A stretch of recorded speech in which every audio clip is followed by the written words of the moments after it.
When you talk about fixed costs, the fixed costs are, for example, insurance, rent for the building, and so on and so forth. So these do not depend on X. So the total cost is variable plus fixed. So the fixed is we have to pay this even if we manufacture no units and sell no units. So we are given that the fixed cost again, I think it said 7,000. I didn't write it. Yeah, 62. Sorry, not 7,000, but 6,500. Okay, which means the point we're given here is 0, 6,500.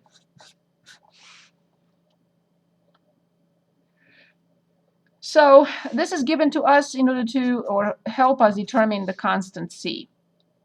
Notice that this is a little bit confusing. This is cost C and this is constant C. So maybe we should just change it into D just for this problem. Not to be confused. This is just a constant. So in order to determine the function, we find the antiderivative, which is x to the fourth over 4 minus 2, x squared over 2 plus a constant d. And of course, I'll simplify this. And I am told when x is 0, the cost is 6,500, which gives us d as being 6,500. So then the cost function is x to the fourth over 4 minus x squared plus 6,500.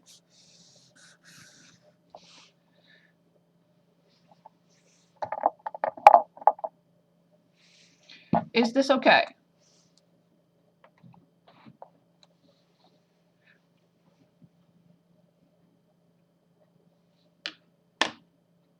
Is this okay? I think it was Matt who asked this question. Yeah, wouldn't that be the final answer? Yes. Any questions, anyone? Any questions about anything? Is there anything else from 4.1 that we need to go back to? Okay, so let's move on to 4.2, 388. Yes, I'm ready. I think, well, just looking quick. This is so minor. I think there's a mistake with the original function. I copied something else? It's a very minor difference, but it's only minus x. Oh yeah, I copied this. I'm so sorry. Sorry, I copied. You're right. Panicking when my answer was different. Yeah, so sorry. I copied this. Let me correct it. Sorry about that. So we have c prime equals indeed x cubed minus x. Okay, so then we have c of x, which is x to the fourth over 4 minus x squared over 2 plus 6,500. Sorry about that. I copied 61. And I enter the numbers from 62. I do that a lot, so always keep an eye on that. So thank you. There is no 2 in problem 62. So this is 62. Perfect. Thank you. Anything else? So that was, I copied, as I said, 2x instead of just x. Good. Other questions? Thank you, Nick. Other questions? Okay, then let's go back to page 388 then. Where's my keyboard? Right here. Because last time we did not get the chance. Is it failing on me again?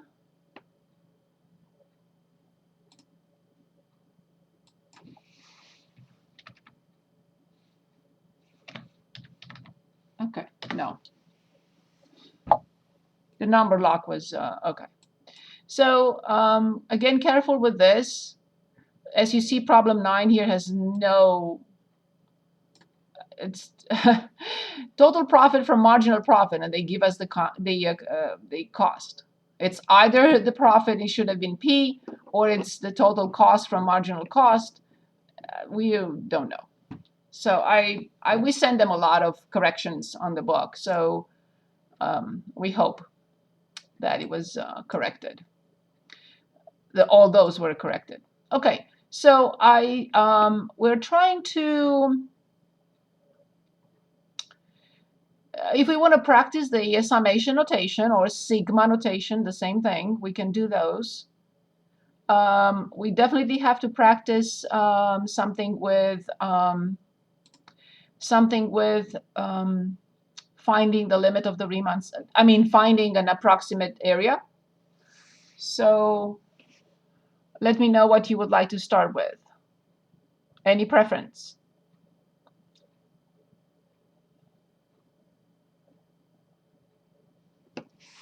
No preference? Okay, so I'm just going to show quickly problem 12, which is the sum from I equals 1 through 6 from 5I. So the summation notation or sigma notation also has several properties, not many, actually the same thing, the sum and the constant. So the sum from AI plus BI from I equals 1 through n, or minus, of course, is the same thing with the sum of AI plus, if it's plus, minus if it's minus, the sum of BI from I equals 1 through n. So that's one property. If you want, you can say two, but it's really one property. And the second one is the sum of a constant times AI from I equals 1 through n. The same thing like always. We can put a constant in front. With the limit, we do the same thing. With the integral, we do the same thing, right? So constant times the sum of AI from I equals 1 through n. So this is what I'm going to use here. I'm going to put 5 in front. And then when I is 1, I have 1 plus. When I is 2, I have 2 plus dot, dot, dot, till the last one, which is 6. And we have several ways of doing the calculations. We can calculate with a graphing calculator. These new ones are really fantastic. I just wanted to show you. In numbers, is it in numbers? Or is it in math? Yes, in math. They hit it in math right here at the bottom. So, no, that's not what I wanted. Okay. So in math, go up to 0 or plus 0. And look at this. So from x, in our case, equals 1, to up, which is 6, and in parentheses 5x, just press enter and it's done. Amazing, isn't it? Now, by hand, it's not a big deal, right? For this particular situation. So we just have to add these and multiply by 5. So it will be 105.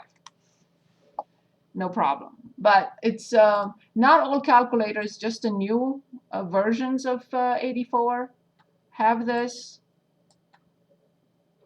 summation or sigma notation.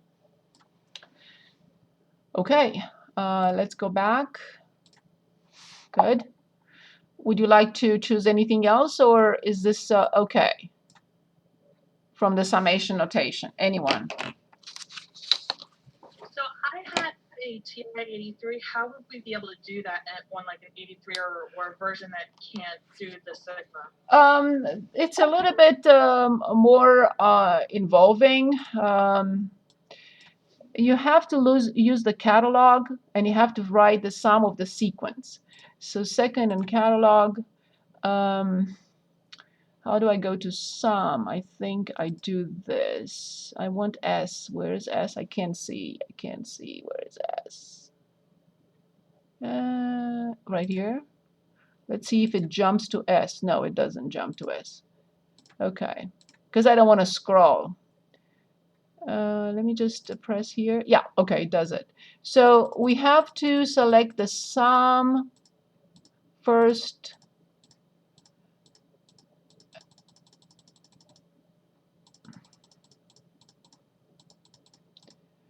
It must be here, sum, okay? So this may work, but you may not have it. So the sum, then I have to select sequence, and there is a syntax for that. So again, I have to go back to second and catalog and go to S again and put the sequence.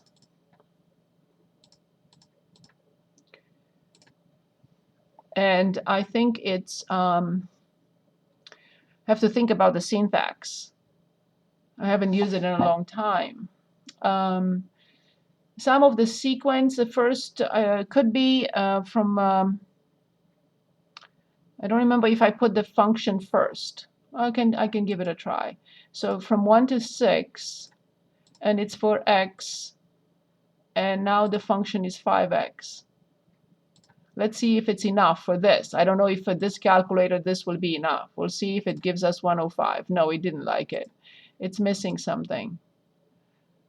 Oh, yeah, probably, yeah. So from, okay, from 1 to 6. Oh, I can go back. Okay, so I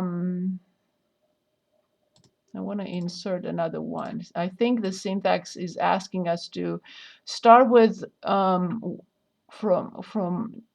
sequentially for every unit from 1 through 6. This may work or may not. Nope. They change things in the new calculator because it has this. I'm not sure. I have to look it up for you. If you tell me which type of calculator you have, I will look it up and let you know what the syntax is. Okay, I'll tell you after class is over with. Yeah, so, but for example, for something like this, you're not going to need to do any of that, right? I just wanted to show how it's done with these newer calculators, right? Because how will you do this? It's 1 plus 2 plus 3 plus 4 plus 5 and plus 6. This is 10. This is 20, 21. So you just have 21 times 5 and you get 105. So you're not going to have thousands. Yeah. So you're not going to have something like, 1,000 to look at.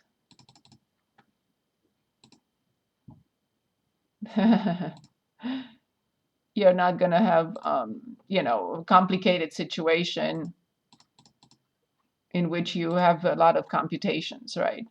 You're not going to. It's not going to be that. That's Okay, great. Thank that's you so probably, much. yeah, sure. But if you tell me what type of calculator, I will look it up and tell you. But that's what you have to do. You have to go to the sum of the sequence, and I think it's from 1 through 6. Actually, it's possibly. Let me go back for a second now because so it's from 1 to 6 by 1. So that's probably it. So from 1 to 6, every unit, no jump, based on x, and this is the function, or vice versa, the function and based on x. Yeah, so I'm not sure. So it could be the function first. I know I'm close because I used it before. And make sure you have enough parentheses. So these two are for sequence and these two for the sum. No. Okay, I have to look it up. Let me know which calculator you have and I'll tell you the syntax. No big deal at all. Oh, sorry, I didn't mean to stop sharing. Okay, so our next step, let's take a look at any summation or any function that you would like to compute the area under the graph for.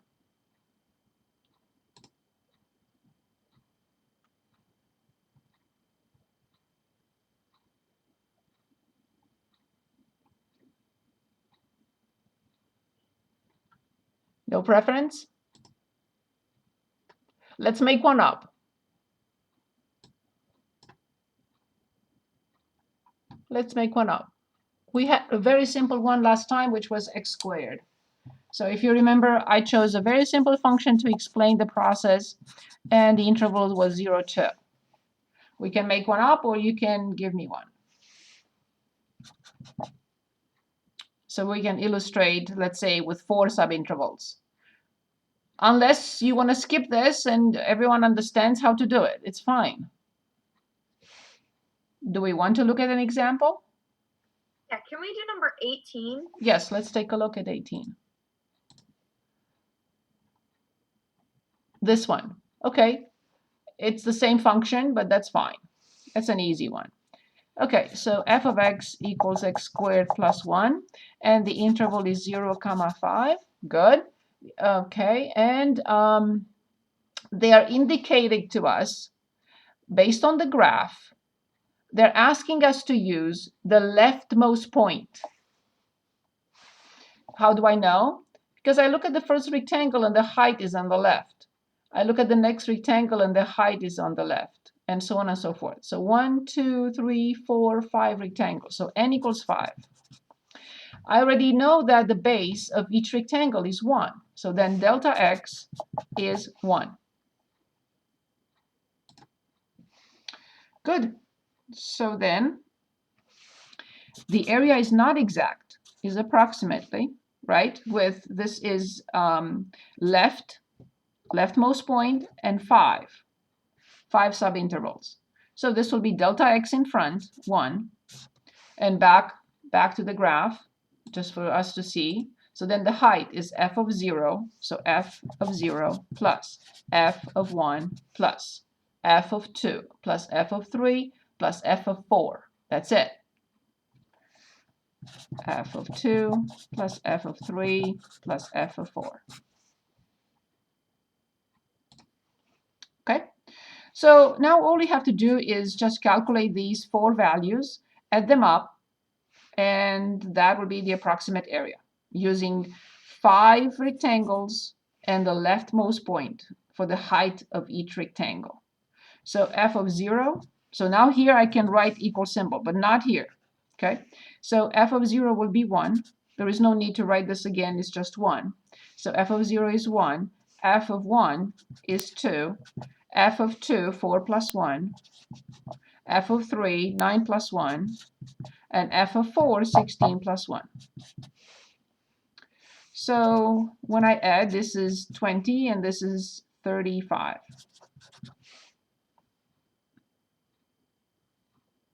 That's it. Now we know how to calculate because we practiced this last time. So let's also check. Now the exact area for sure is the integral from 0 to 5. But we know that this is an underestimate, right?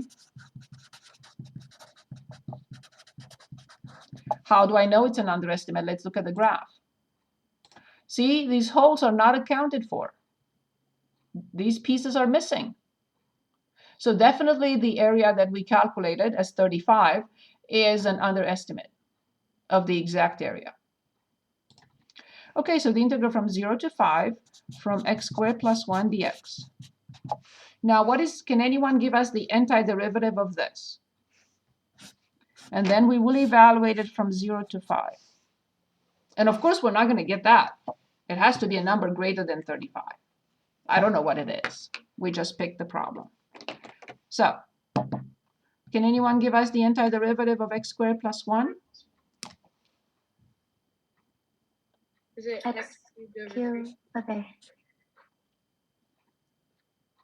X cubed over 3 plus x. That's it. 5. Now we're going to plug in 5, and there is no reason to plug in 0 because it will be 0. So this will be 125 divided by 3 plus 5. 5 times 3 is 15. 15 plus 25, 140. This is the exact.